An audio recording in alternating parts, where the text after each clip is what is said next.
Okay, I'm getting ready to go to a worship conference here. Well, I don't know if it's a worship. I'm gonna call it a worship conference. There's probably a proper term for it that I'm butchering. Um, but my sweet Cece is hosting a conference here in town, and I'm all gussied. That's the reason for my makeup.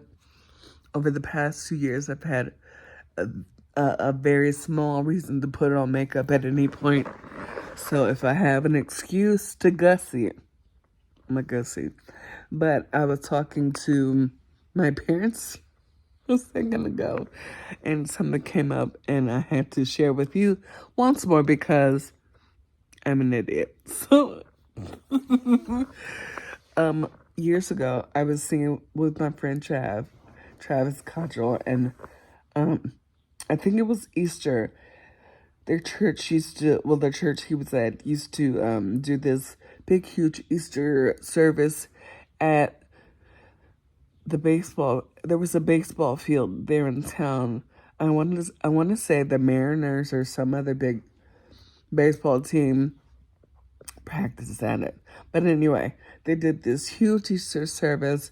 A helicopter would fly over and dump Easter eggs on the field, and the kids would have at it. But beforehand, we had Easter service, and I'd written this song called "Oh, the Wonder" that Lifeway had produced and put out, and Trav's a choir and orchestra was doing that arrangement, and I was singing the solo, and it was just, it was a moment in time for me anyway. But then after service, after service, we go to not the dugout. What's it called? Just the restrooms. What are the locker rooms to change our clothes and party and do all this stuff because baseball field. So I'm I'm sorry, I'm thinking about it.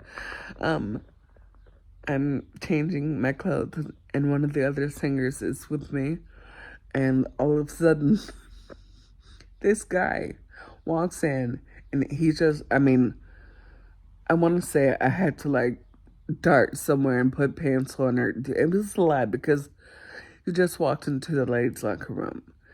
I mean, I'm just saying, there's only a few places in a baseball field where a girl can feel safe to disrobe and change and do all that stuff. The locker room is such a place when it's specified for you. And he ignored all that. He came right on into the locker room and he starts talking. I'm sorry. He starts talking about my voice and how it reminded him of his childhood, which is really sweet. However, he said that my voice, he's like, your voice, oh gosh, it just suits me. It reminds me of my childhood, and my dear old mammy.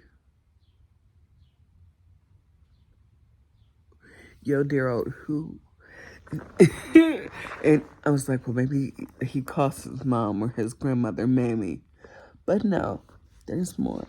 He was like, all the time when she would be cleaning and cleaning our things and cooking in the house, she would always sing old spirituals, old gospel songs. And they always stayed with me, made me feel so good. And then he says, I'll tell you what, there is nothing better on this earth than a big black woman singing, and your voice, I mean, you remind me of that. Your voice is just that. It just reminded me of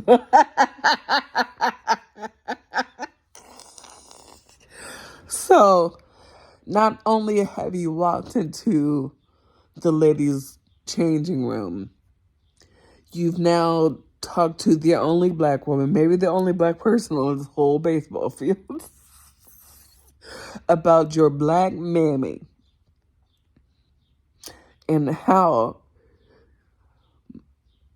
my voice reminded you of that time in your life when your mammy sang songs to you. And don't let it B said that you forgot to forgot to tell me that there is nothing better on this planet than the voice of a big black woman, and that I reminded you of such a woman and a voice. Sir? Sir, I'm gonna need you to leave. Yeah, I'm gonna need you to go ahead and go. Thank you so much for your compliance in this matter.